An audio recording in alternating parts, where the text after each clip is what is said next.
கரூர் விஷயத்தில் 41 பேர் உயிரிழந்தாங்க. நேற்று குடும்பத்தை விஜய் பார்த்துருக்காரு. குறிப்பாக அந்த நேரில் போய் போக முடியாத சூழ்நிலை அவங்க குடும்பத்தை எப்படி பார்க்குறீங்க? ஒரு வழக்கு சிபிஐக்கு மாற்றப்பட்டிருக்கு. இப்போ விசாரணை நடக்கலை.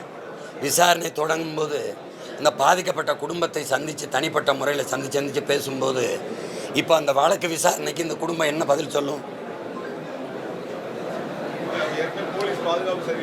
நான் சொல்கிறது கேளுங்க. இப்போ அந்த 41 இறந்த குடும்பத்தை சிபிஐ விசாரிக்க போகும். நான் தனிப்பட்ட முறையில் அவங்கள சந்திச்சிடுறேன். அவங்களுக்கு 20 லட்சம் பணம் கொடுத்துட்றேன்.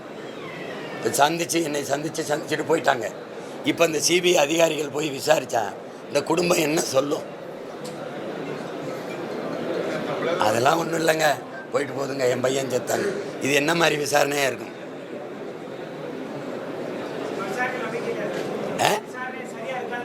சரியாக இருக்குமான்னு நான் கேட்குறதுக்கு பதில் சொல்லுங்கள்.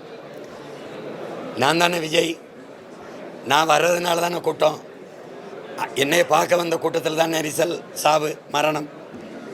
அப்போ அந்த குற்றப்பதிவில் எஃப்ஐஆரில் என் பேர் ஏன் இல்லை?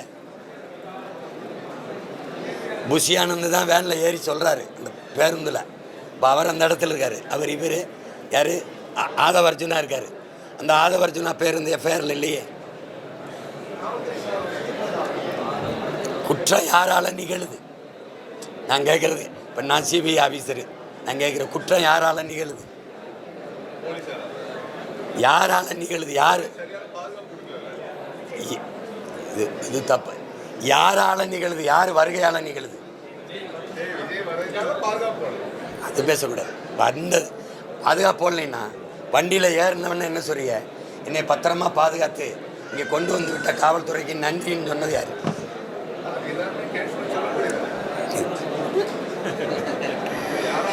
குற்றம் ஒரு குற்றம் தம்பி, ஒரு குற்றம் நிகழுது. அந்த குற்றத்திற்கு முதன்மையான காரணி யார்?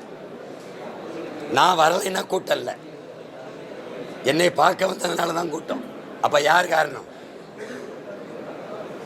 அப்போ காரணமானவரையே இந்த வழக்கு விசாரிக்காதுன்னா தம்பி, அப்போ விசாரணை எப்படி இருக்கும்னு பார்த்துக்க.